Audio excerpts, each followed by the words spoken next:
Estamos de regreso junto a Fernando Spaul, nos acompaña el ministro de Desarrollo Social, Sebastián Sichel. Muchas gracias por acompañarnos, ministro. Muy buenos días.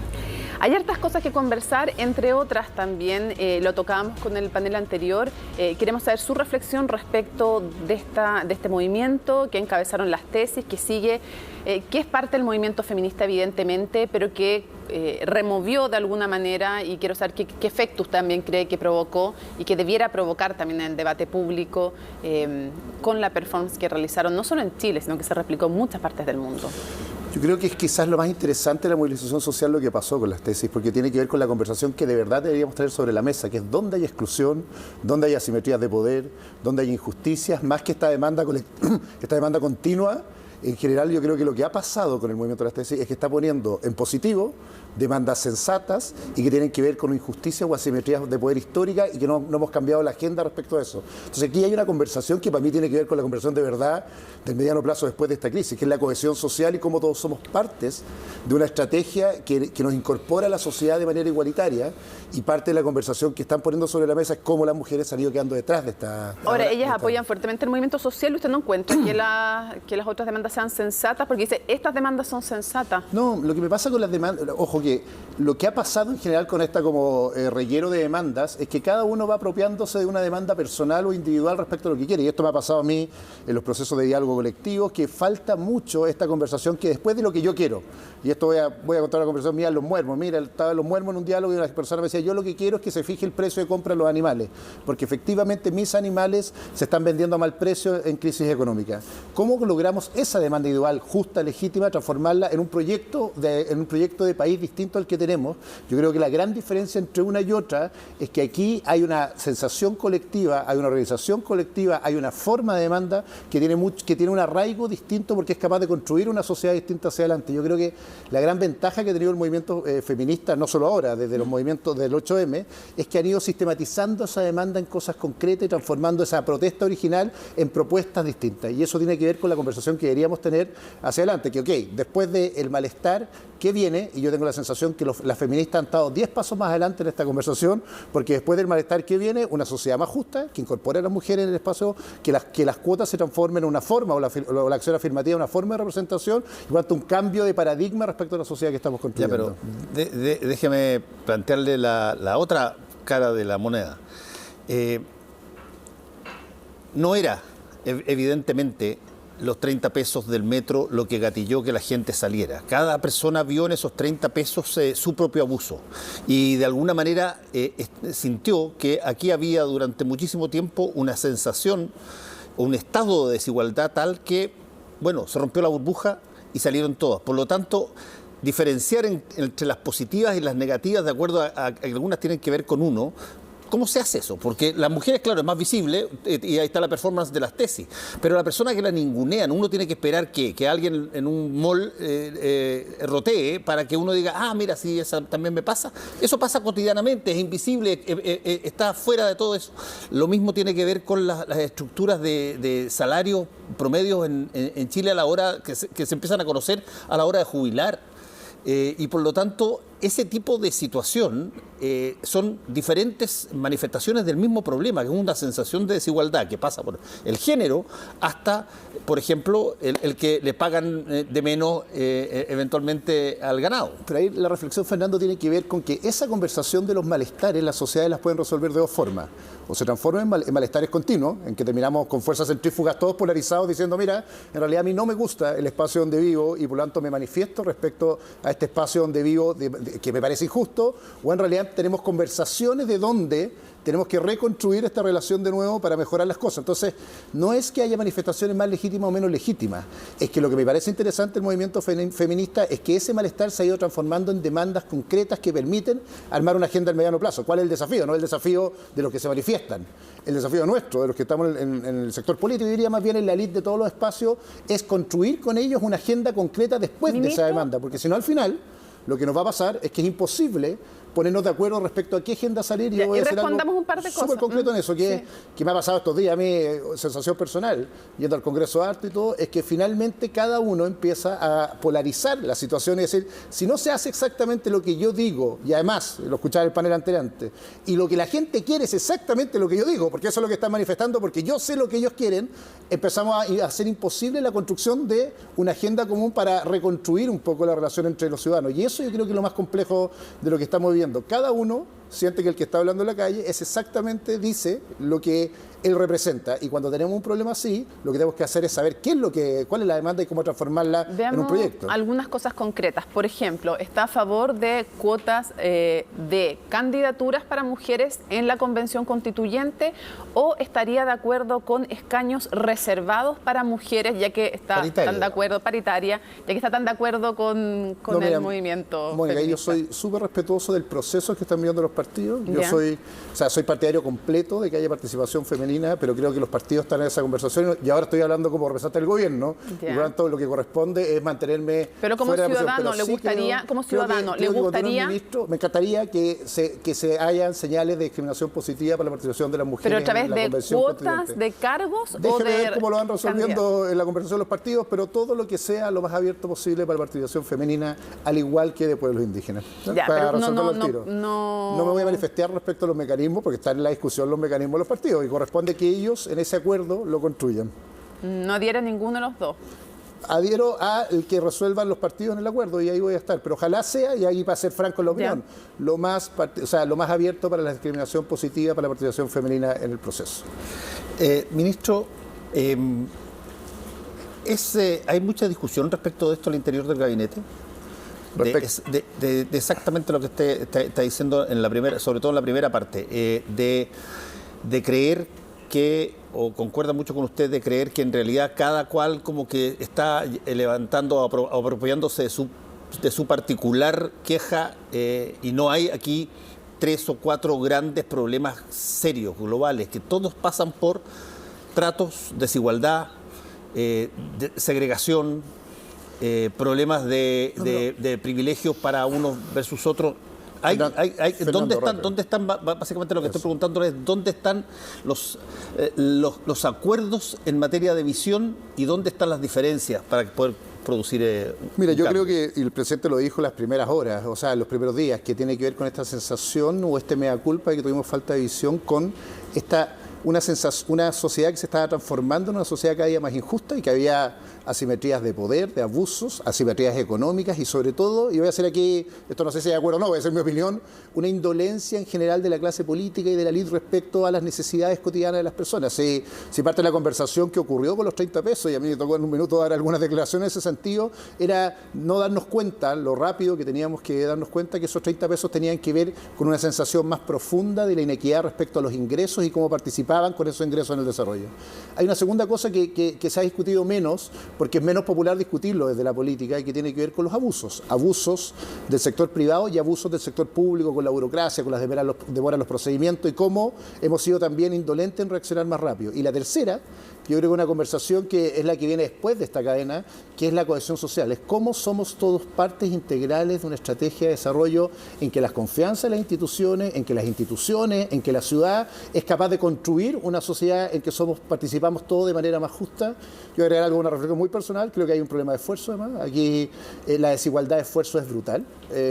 Siempre cuento esta sensación de cuando yo llegué a la universidad con un gran amigo que éramos becados y que estuve comiendo con él y me decía, mira, a mí lo que me molesta de haber entrado a la Católica con mi beca, al igual que tú, es que me saqué la mugre 3 veces o 4 veces más que el que está al lado y eso la vida nunca me lo va a compensar porque mis esfuerzos son más triples y eso tiene que ver con una discusión más de fondo nuestra, que prometimos mucho como sociedad, la herramienta del mérito como el gran instrumento de movilidad social, pero el mérito tenía un techo, que podía llegar solo hasta un lado porque otro estaba privilegiado para alguna elite que estaba ahí instalada de antes y nunca iba a poder entrar, y el mérito tenía una trampa, que eran los esfuerzos se distribuían injustamente en la sociedad, por lo tanto, por más mérito que pusieras, había algunos que iban a tener que hacer menos mérito que tú para llegar a donde tú estás. Yo creo que esas conversaciones son las que se han ido tomando en la agenda y eso tiene que ver con lo que estamos proponiendo en la agenda también.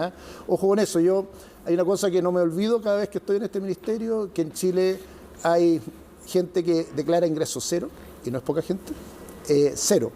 recibe cero ingresos en el país y que cuando empiezan estas conversaciones, que es la que me preocupa más a mí, Fernando, que los grupos de interés empiezan a tomar la agenda, es decir, mira, lo único importante es exactamente lo que yo demando, nos olvidamos de la pobreza, nos olvidamos de la desigualdad y nos olvidamos de los abusos. Yo creo que esa es la conversación que me interesa en esta vuelta y por eso también estoy haciendo este proceso de diálogo, que ojalá levantemos bien abiertamente cuál es la demanda de los chilenos colectiva para que otra vez no se confundan los grupos de interés con el interés público o el interés de los partidos con el interés colectivo que tenemos que resolver como sociedad. Hay una de las demandas desde la Mesa Unidad Social, y no solamente es de ellos, desde varias organizaciones, que es llevar el salario mínimo o vía salario mínimo o vía ingreso garantizado a 500.000 pesos y que también la jubilación mínima que tenga todo chileno sea equivalente a ese salario mínimo.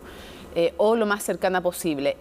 ¿Usted cree que hoy día, en el marco de este conflicto social, es posible tener un salario mínimo o un ingreso mínimo garantizado de 500.000 pesos o cree que es imposible y en qué plazo le parece que esto sería razonable?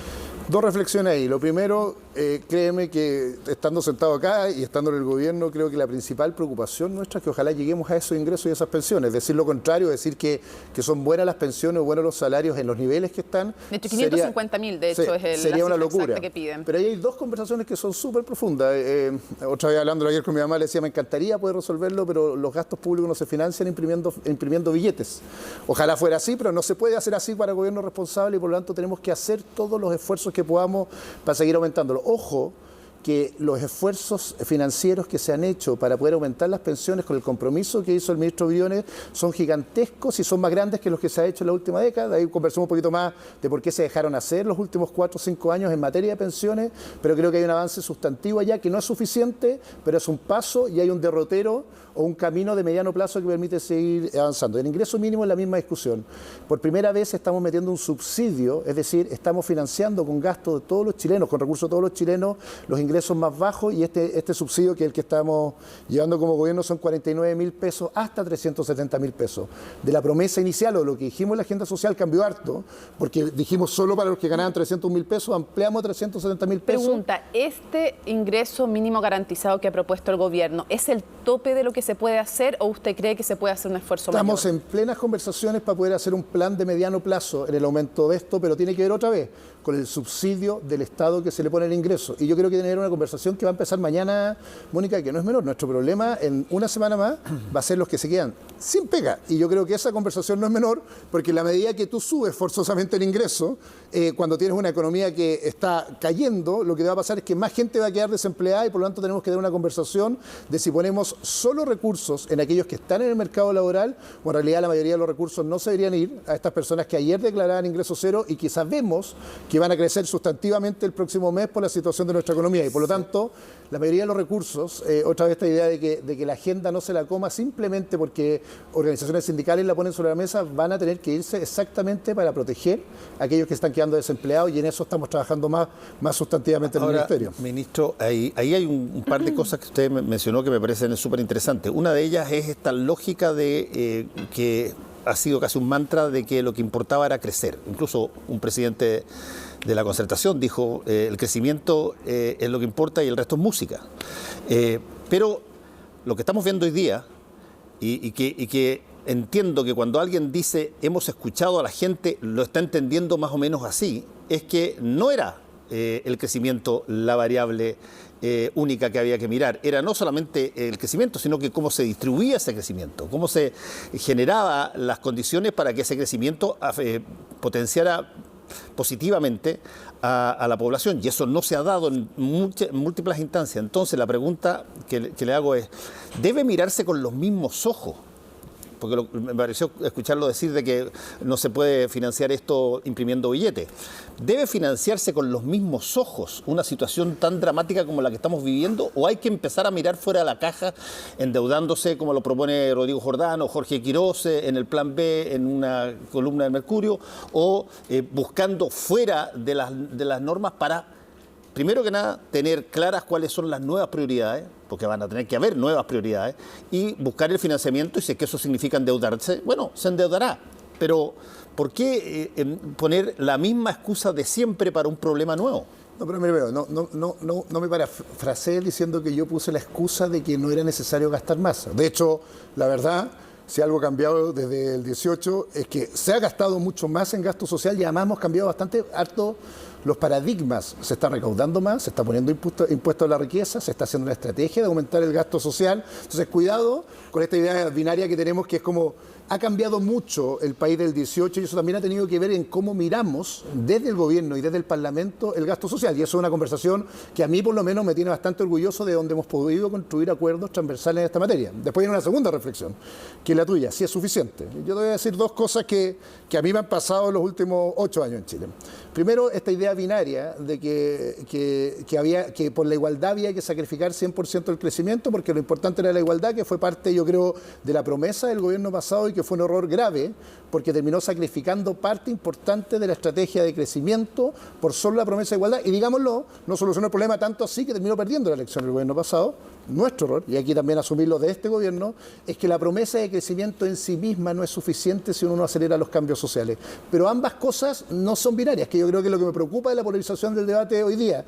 Yo no quiero llegar a una discusión como sesentera en que en realidad o es crecimiento o es equidad, porque si fuera lo uno o lo otro, si tomamos solo unos o dos caminos, este país de verdad se va a sacrificar su estrategia posible de desarrollo y eso afecta a los más pobres y exactamente a aquellos que están en la clase media, que son los que han tenido mejores condiciones de vida hacia atrás. Por lo tanto, si algo a mí me orgullece en los últimos 30 años de este país, y tiene que ver hasta con mi historia personal, es decir, de pasar de hacer colas en un consultorio a tener una posibilidad de tener una mejor vida, ha pasado. ¿Ha sido suficiente? Por supuesto que no. Yo creo que ese es el cambio del paradigma que nos ocurrió a nosotros. El cambio tiene que ver con que la celeridad con que reaccionamos con la política social tiene que ser más rápida. Y también, siendo bien honesto, Fernando, yo creo que hemos tenido una trampa en el sistema político en los últimos 8 años, que empezamos a no ponernos de acuerdo. Si finalmente lo que pasó aquí no es que no nos importara la equidad, sino que nos demorábamos en reaccionar y en resolver cosas porque el proyecto de ley pasaba en el Congreso horas. Yo antes de esta crisis viajaba al Congreso y hablaba con mi familia y le decía, ¿sabes qué? Lo peor de viajar hacia Valparaíso hoy día es que yo sé cómo va a salir la votación exactamente. No hay ninguna posibilidad, con la agenda social, que es lo que llama mi ministerio, no hay ninguna posibilidad que construyamos un mínimo acuerdo para avanzar más rápido en la agenda, porque parecía más fácil, desde la oposición en este caso, derrotar al gobierno, porque era minoría, que avanzar en la agenda. Entonces han pasado 3 cosas en esta cosa. Lo primero, crecimiento y equidad son parte de la misma ecuación y tenemos que conversarlos como parte de la misma ecuación, y yo creo que ese es el gran acuerdo que queríamos construir colectivamente y políticamente hoy día. Segundo, el foco tiene que estar puesto y tiene que seguir estando puesto en la pobreza y exactamente en aquello que está más atrás en la cadena de desarrollo o más atrás en las posibilidades de desarrollo, porque parece ser que las prioridades se las toman cualquiera que grita más fuerte. Y tercero, y quizás que lo más importante, tenemos que terminar con la indolencia que hemos tenido como clase política para resolver los problemas de manera más rápida. Porque si no, esas 3 cosas, ministro, esas 3 cosas que ha dicho tienen 2 formas de resolverse según lo que estamos viendo ahora. O tú lo miras como lo has mirado siempre, es decir, dices, a ver, déjame ver dónde la plata, dónde puedo ajustar ciertos costos a quitarle algunas platas a algunos ministerios, hacer más chico ciencia, hacer más chico cultura, hacer una cosa allá, en fin, por cierto, no tocar para nada Fuerzas Armadas, en fin, y canalizar esos menguados asuntos para tratar de suplantar lo que se tiene para proponer un 1,5% más de presupuesto. Esa es una. La otra es mirarlo fuera de la caja y decir, ¿sabes qué? El problema de lo que está pasando en Chile hoy día no es una cosa que pase una vez cada año, sino que es una cosa que pasa una vez cada 150 años. Por lo tanto, hay que mirarlo desde fuera. Endeudar, para entenderlo, porque tú decís mirar fuera es endeudar. Una de esas es endeudar. Otra de esas es repriorizar todo el presupuesto. El que no haya vacas sagradas en términos de lo que les toca en términos de plata y que también puedan refinanciar eso. Estoy hablando de las Fuerzas Armadas. Que tú tengas, por ejemplo, lo que tú decías, endeudarse aprovechando que todavía podemos endeudarnos y que los países cuando tienen que salir de esa situación, de pronto endeudarse es una variable interesante. Solo para contestar la reflexión, lo primero, pensar fuera de la caja, por supuesto, y eso ha significado incluso el cambio de la reforma tributaria que estamos haciendo. Endeudarse es una decisión, es como una familia, y una familia de clase media lo sabe todos los días, que tiene que ver con tu posibilidad de pagar en el mediano plazo esa deuda. Yo creo que esto lo está discutiendo el ministro Briones, yo creo que además es una persona responsable respecto a cuando administra, pero estas soluciones mágicas como de fuera de la caja, mira, si nos endeudamos se financia, también puede significar más hay que mirar pobreza. todos los recursos disponibles. Puede significar más pobreza en el corto plazo si no tienes capacidad de pagarlo. Insisto, cada vez que un país no puede crecer, se endeuda o cambia su posibilidad de desarrollo, el que más pierde es exactamente el más pobre, y por lo tanto yo ahí tengo N cuidado en esa responsabilidad. Y lo tercero que sí me interesa es que por supuesto que aquí no tiene que haber vaca sagrada. Si ya no hay vaca sagrada en la discusión que hemos tenido este último mes, y creo que es la gran noticia. De hecho, la vaca sagrada, más sagrada para algunos, que era la Constitución del 80, fue discutida, y por lo tanto ha cambiado mucho la agenda. ¿Es suficiente? No. Y aquí hay una conversación que viene desde mi ministerio. Nosotros estamos pensando hasta cómo se evalúa la pobreza, el registro social de hogares, cómo se focalizan recursos. Tenemos un dolor acá, que un 40% de los que no tienen ingresos el Estado no les transfiere ninguno. Tenemos un Estado que ha ido creciendo inorgánicamente y no ha sido capaz de focalizar en los que más sienten. Por lo tanto, esas discusiones, las tres, son igualmente legítimas. ¿De dónde nos financiamos? La segunda es cuáles son los cambios institucionales que tenemos que tener para eso. Y tercero, cómo el Estado hace mejor su pega también, que también se transforma en una vaca sagrada estos días. Como que uno propone, mira, quiero cambiar la institución, y aparece una discusión como, no. El Estado es tan importante y tan relevante. Veámonos cómo también el Estado transfiere mejor los recursos para la pobreza, que yo creo que es la conversación que tenemos que tener hoy día. Ministro, Nicolás Iseguirre, exministro de Hacienda, decía hoy día en La Tercera: la única forma de que una sociedad progrese en paz es que nadie tenga demasiado poder, lo decía en La Tercera. Y usted mencionaba también al principio de esta intervención la necesidad de redistribuir también poder. Quiero preguntarle qué formas y abusos de poder la gente conoce muchos, ¿no? Pero quiero preguntarle qué formas de redistribución de poder cree usted que son necesarias en la sociedad. Yo he escuchado decir para algunos que la concentración económica, por ejemplo, no es un problema porque permite competir a escala. Y he escuchado a otros decir que es un tremendo problema en nuestra economía porque hace finalmente que sea más posible la colusión, los monopolios, que, en fin. Quiero preguntarle, ese puede ser uno, y en otros ámbitos pueden haber otros, en la política, en la elite. ¿Qué medidas concretas cree usted que se necesita? ¿Dónde hay demasiado poder concentrado y qué medidas concretas se le ocurren, más allá de si van a lograr ser hechas o no? Yo creo que una importantísima tiene que ver con la equidad del territorio. Esta es una conversación Santiago versus regiones y comunas ricas versus comunas pobres. Hay algo de la propuesta hoy día, pero yo creo que ese es el avance sustantivo. No puede ser que el lugar donde tú naces determine casi el 90% de tu trayecto de vida, y por lo tanto la primera conversación sobre la equidad del poder en la ciudad, o sea, en Chile tiene que ver con el poder de un barrio respecto a otro. O sea, la concentración económica. Y ahora ¿es un poder? Iba para allá. Lo segundo, ¿un concentración económica. Hay que ser mucho más pro mercado y pro empresa, y yo creo que la concentración económica en Chile es un problema. Y aquí hay datos, lo digo yo, además con Ignacio Briones lo habíamos hablado antes, parte importante del fenómeno de Chile post-90 es que se concentró el poder económico en pocos grupos empresariales con alta concentración, y por lo tanto tiene que haber un desafío gigantesco de atomizar mucho más el mercado, más bien derrotar el mercado con más mercado. A mí me pasó mucho en la Corfo, yo estaba en la Corfo hace nada, que yo soy un enamorado del emprendimiento y la innovación porque creo que esa es la herramienta de justicia más grande que tenemos. ¿Usted cree que los grandes grupos empresariales tienen demasiado poder entonces en Chile? ¿Y cómo eso también se logra entonces combatir? Yo creo que hay dos conversaciones. Económicamente. Una tiene que ver con regulación de competencia, creo que estamos atrás y podríamos conversar mucho de eso hacia adelante. Y otro que tiene que ver con un Estado que no es neutro respecto a dónde, cómo y cuándo apoya las empresas. Yo creo que, por eso te cuento la experiencia de Corfo, el Estado tiene que meter muchas más lucas de lo que está metiendo y acelerar mucho más rápido proyectos que compitan en mercados más justos, y tiene que desnivelar la cancha en esta lógica.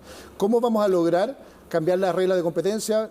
Proyectos que han salido de este gobierno. Lo primero, el pago a 30 días, todo lo que tiene que ver con regulación de mercado, pero el Estado ya no puede ser neutro respecto a qué proyectos acelera, y ahí cómo los emprendimientos pueden ser la clave para otra vez hacer un mercado más competitivo.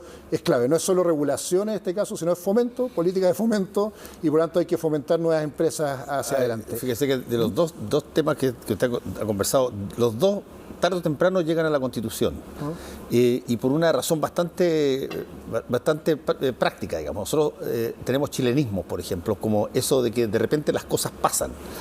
Pasan de que se concentraron los mercados, pasan que hubo colusión.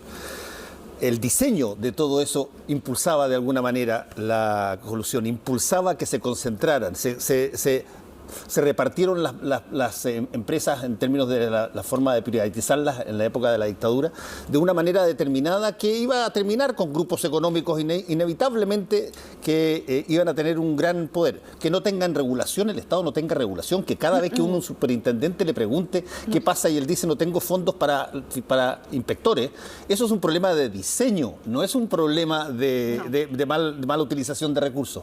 Por lo tanto, lo que usted está diciendo, y yo estoy de acuerdo, creo que para hacer eso hay que rediseñar la cancha.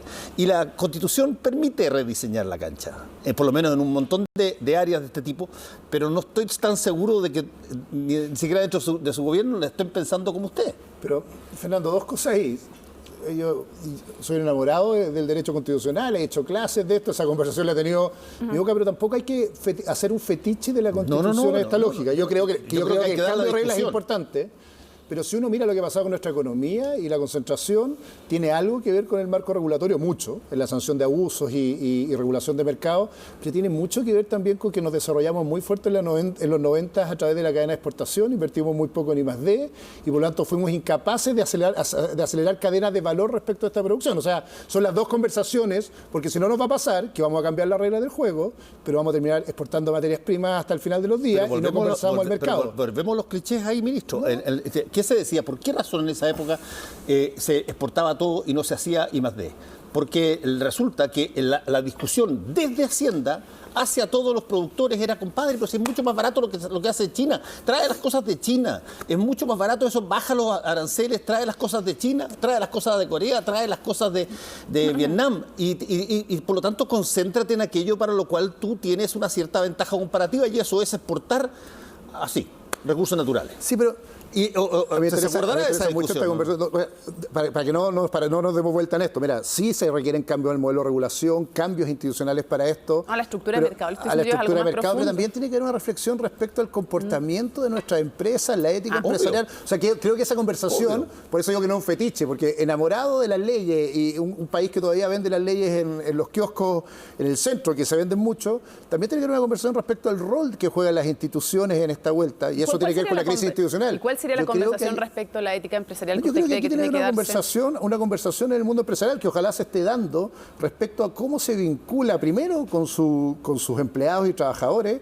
Es divertido porque la regulación establece pisos, pero no necesariamente techo. Entonces esta discusión del ingreso mínimo es importante de la regulación. Las leyes rigen universalmente, pero sería súper bueno que las empresas tuvieran discusión sobre sus tamaños de venta, cómo comparten utilidades dentro de sus trabajadores o cómo generan valor compartido. Una discusión que he visto a gente como Alfonso Suet manifestándola abiertamente esta necesidad de meterse la mano al bolsillo hasta que duela, pero también tiene que haber una conversación desde adentro de cómo ellos son capaces de correr los estándares que han fijado. Yo lo dije a partir de Sal cuando quedó la crisis de Sal. Está bien, el Estado tiene que hacer toda su fuerza, pero tampoco el Estado es el único que tiene que tener una tarea distinta acá. Acá cuando hay malos comportamientos antiéticos, o cuando las empresas no pagan salarios justos, o cuando las empresas no discuten su rol, es decir, se transforman en empresas rentistas, yo creo que tiene que haber una conversación que nos involucra a todos. Solo, Mónica, me interesa cerrar esto porque creo que esta es la conversación en serio que tiene que tomar el poder en Chile, que es no apuntar al lado, que es lo que he dicho que va a hacer el Estado, sino tener una conversación de cada uno de los roles institucionales que juegan esta economía. ¿Cuál ha sido el resultado de lo de Sal?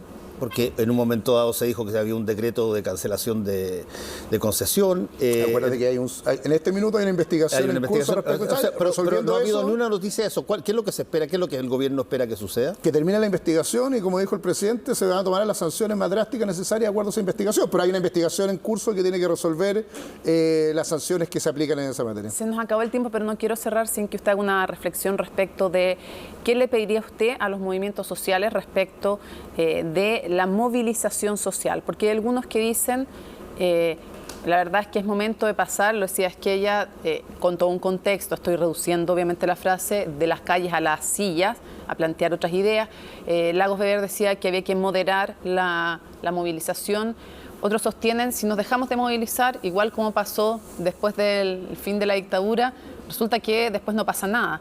Entonces, ¿cómo cree usted que debe venir o cómo se imagina usted ahora en adelante la movilización social? Yo creo que primero establecer un mínimo respecto a la violencia, y eso también tiene que ver con la conducción del movimiento. Tú presentabas el caso de las tesis, que yo encuentro maravilloso porque hay una manifestación clara de condena a la violencia, y aquí ha habido algunos movilizantes que no han sido claros en eso. Dos, yo no soy quien, y eso desde el gobierno decir, mire, usted no se movilice. Yo creo que es una manifestación de la democracia, la movilización, pero tenemos que tener el cuidado que no escude la violencia, y por lo tanto que la movilización sea capaz de aislar a la violencia. Yo creo que es súper importante en esta vuelta. Y tres, quiero invitarlo además al Chile que queremos.cl, estamos construyendo un proceso de diálogos para avanzar de esta protesta a propuesta, de manera, lo que dije al principio del programa, poder conducir esto en la construcción no solo de acuerdos, de una nueva agenda. Si lo peor que nos puede pasar después de esto es que después de miles de chilenos movilizándonos, de esta sensación de justicia, de construir un derrotero para una nueva constitución, no tengamos una conversación en serio en cómo reconstruimos este camino para que no nos quedemos en esta fase de diagnóstico. Ojalá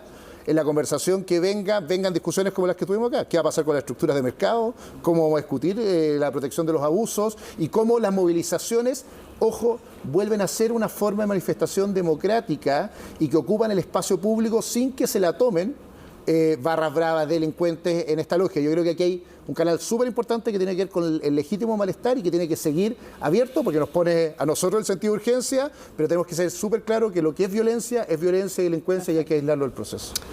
Muchas gracias, ministro, por haber estado con nosotros. Muchas gracias a ustedes. Gracias. Hacemos una pausa y regresamos. Lo están esperando, lo están pidiendo. Viene el panel ciudadano aquí a Nuevo Pacto. Tenemos harto de conversar, espérennos.